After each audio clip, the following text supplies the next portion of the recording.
1762 সাল, তারিখ 2রা এপ্রিল, সময় বিকাল 5টা। চট্টগ্রামের উপকূল জুড়েই হঠাৎ বিকট বিস্ফোরণের শব্দ আর প্রচণ্ড ভূকম্পন। সে কম্পনে সীতাকুণ্ডের পাহাড় থেকে শুরু হয়েছিল অগ্ন্যুৎপাত। ফেটে চৌচির হয়ে যায় চট্টগ্রাম ও পার্বত্য চট্টগ্রামের অনেক পাহাড়। বঙ্গোপসাগরে প্রবল এক সুনামিতে প্রাণ যায় অন্তত 200 জন মানুষের। শহর জুড়ে গভীর ফাটল আর খাদ। চট্টগ্রাম থেকে তৎকালীন আরাকান পর্যন্ত সেই ভূমিকম্পের মাত্রা ছিল রিক্টার স্কেলে 8.5 থেকে 8.88। এখনো পর্যন্ত বাংলাদেশের সবচেয়ে ভয়াবহ ভূমিকম্প এটি। বাংলাদেশের ইতিহাসের এক অনালোচিত অধ্যায়ের গল্প শুনুন লেখক ও আন্তর্জাতিক বাণিজ্য পরামর্শক হারুন রশিদের কাছ থেকে। চট্টগ্রাম ভূমিকম্প 1762 সালে 2রা এপ্রিল এই অঞ্চলের সমস্ত ভৌগোলিক যে অবস্থা তার বিশাল একটা পরিবর্তন ঘটিয়েছিল। তো এই ঘটনাটার সন্ধান আমি প্রথম পাই আমার ইতিহাস গ্রন্থ উপনিবেশ চট্টগ্রামে কাজ করতে গিয়ে। চট্টগ্রামের যে গভর্নর ছিলেন হেরি ভেরেলেস্ট, ওনার একটা স্মৃতিকথা বা চিঠি থেকেই আমি প্রথম এই ঘটনাটা আবিষ্কার করি। সেদিন বিকেলে, সম্ভবত বিকেল 5টা, তখন 5টার দিকে হঠাৎ করে একটা কম্পন শুরু হয় পুরো চট্টগ্রাম শহরে। তো প্রথমে ব্রিটিশ যারা ছিল তারা তো বুঝতে পারে না কি ঘটনা ঘটছে। এক পর্যায়ে যত দালান কোঠা ছিল সবগুলি একের পর এক ভেঙে পড়তেছে। ব্রিটিশরা যারা ছিল তারা ভাগ্যক্রমে কাঠের বাংলোতে থাকাতে বেঁচে গেছে। তো ওই দিন প্রায় 10-15 মিনিট সম্ভবত এই ঘটনাটা, কম্পনটা কম বেশি আফটার শক মিলিয়ে চলছে। তো এই সময়ের ভিতরে বিকট কিছু গর্জন শোনা গেছে, যে গর্জনগুলি সম্ভবত সীতাকুণ্ড পাহাড় থেকে আসছে। সে সীতাকুণ্ড পাহাড়ে অগ্ন্যুৎপাতের মতো আগুন বেরিয়েছিল সম্ভবত। তারপরে চিটং শহরের অনেক জায়গায় মাটি ফেটে গেছে। মাটি ফেটে যাওয়ার ফলে ওখান থেকেও এই সালফারের গন্ধযুক্ত ধোঁয়া বেরোতে দেখছে অনেক লোকজন। তখনও পর্যন্ত জানা জানে আসলে কতটুকু ক্ষয়ক্ষতি হয়েছে।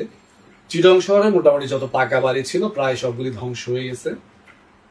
কাঁচা বাঁশের বাড়ি যেগুলি আছে শুধুমাত্র ওগুলি টিকে ছিল। কিছু পাহাড় দেখা গেছে ফেটে 2 ভাগ হয়ে গেছে, কিছু পুকুর দেখা গেছে সমান হয়ে গেছে। তারপর করলডেঙ্গা পাহাড়ের দিক থেকে খবর পাওয়া গেছে করলডেঙ্গা পাহাড় 2 ভাগ হয়ে গেছে। হ্যাঁ, তো ওই সময়ে সম্ভবত কর্ণফুলী নদীর মধ্যে বিশাল একটা পরিবর্তন ঘটে। কর্ণফুলী নদীর মোহনা ছিল তখন অনেক বিশাল, প্রায় 5 থেকে 7 কিলোমিটার ছিল কর্ণফুলী নদীর প্রশস্ততা। মাঝখানে অনেকগুলি দ্বীপ ছিল।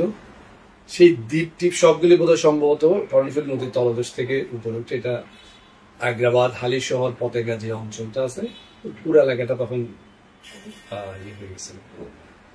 তারপর দক্ষিণ চট্টগ্রামে যেখানে বাঁশখালী বা কুতুবদিয়া যেসব এলাকা আছে, ওইসব এলাকার মধ্যে কিছু কিছু গ্রাম সমুদ্রের তলদেশে ডুবে গেছে, যেগুলি সমুদ্রের কিনারে ছিল। কক্সবাজারের কাছে বোধহয় একটা গ্রাম, প্রায় 200 না 250 মানুষ ছিল, ছোট্ট একটা গ্রাম। ওই গ্রামটা পুরোটাই সমুদ্রের নিচে চলে গেছে।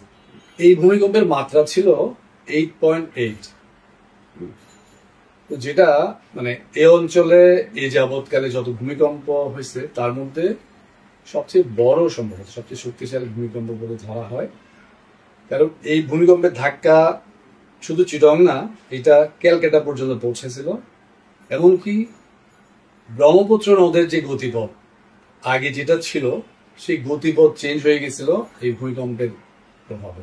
এই যাবৎকালের ইতিহাসে এটাই সম্ভবত সবচেয়ে বড় ভূমিকম্প। 1762 সালে চট্টগ্রামের ভূমিকম্পের প্রভাব ছিল সুদূর প্রসারী। ভূমিকম্পটির উৎপত্তি স্থল চট্টগ্রাম হলেও এর প্রভাবে কেঁপে উঠেছিল সমগ্র বাংলা। পরিবর্তন এসেছিল কর্ণফুলী, ব্রহ্মপুত্র সহ বেশ কয়েকটি নদীর গতিপথে। একসময় কর্ণফুলী নদী সোজা বঙ্গোপসাগরে নেমে যেত। আমি আজ থেকে প্রায় 300 বছর আগের একটা ম্যাপ আমার কাছে আছে, সেখানে আমি দেখছি কর্ণফুলী নদীটা সোজা চলে গেছে, কিন্তু এখন দেখবেন কর্ণফুলী নদী সোজা না, এটা বাঁক নিয়ে এস এর মতো একটা রেখানে চলে গেছে। ওই এস এর যে রেখাটা তৈরি হয়েছে ওইটার পরিবর্তনটা শুরু হয়েছে ওই ভূমিকম্পের পর থেকে। এখন আমরা চাকতা খাল যেটাকে দেখি ওইটা আসলে কর্ণফুলী নদী ছিল তখন।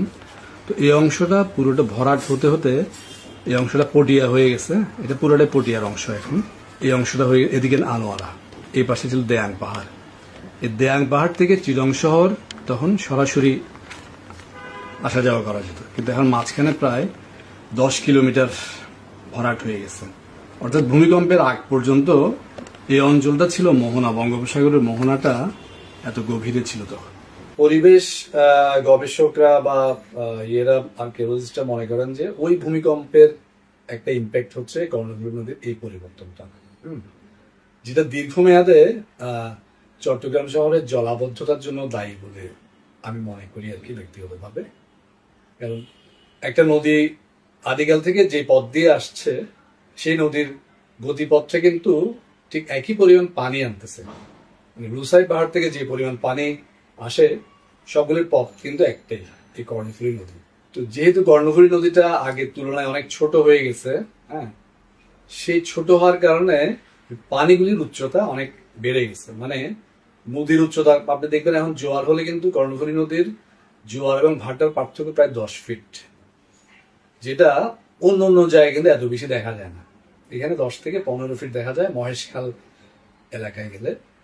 তো এই পার্থক্যটার কারণও সম্ভবত সেই ভূমিকম্পের ফলে যে নদীর যে গতিপথ চেঞ্জ হয়ে গেছিল সেটা একটা কারণ।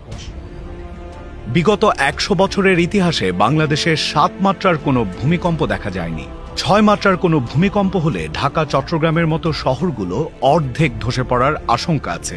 এর চেয়ে বেশি মাত্রার হলে ক্ষয়ক্ষতির পরিমাণ হতে পারে অকল্পনীয় ধ্বংসাত্মক। এই অঞ্চলের ইতিহাস ঘাটলে দেখা যায় প্রতি 100 বছরে একটা বড় ধরনের প্রাকৃতিক দুর্যোগ বা ভূমিকম্প হয়। তো আমাদের আশঙ্কার দিক থেকে এটা বড় ধরনের একটা আশঙ্কা আছে, যেটা হয়তো আমরা একটা বড় ধরনের বিপর্যয়ের মুখে পড়তে পারি। আমরা গত 100 বছর ইতিহাসে 7 মাত্রার কোনো ভূমিকম্প দেখি নাই। হ্যাঁ, ইভেন বাংলাদেশে যদি 6 মাত্রার কোনো ভূমিকম্প হয় এই মুহূর্তে, ঢাকা চিটাগংয়ের মতো শহরগুলি অর্ধেক বাড়ি ধ্বংস হয়ে যাবে যদি 6 মাত্রার হয়। আর 7 মাত্রার যদি হয় তাহলে মনে হয় 90% দালানি, এরকম দালান থাকবে না। আর যেটা 1762 সালে যে ভূমিকম্পটা হয়েছে ওই মাত্রার যদি হয় তাদের মনে হয় বাংলাদেশটা ধ্বংস হয়ে যাবে। আমাদের যে পরিমাণ ঘন বসতি, এখানে কোটি মানুষ মারা যাওয়ার সম্ভাবনা আছে। কারণ এখন প্রত্যেকটা এলাকা হাই রাইজ বিল্ডিং এবং মানুষের শেল্টারের কোনো জায়গা নেই।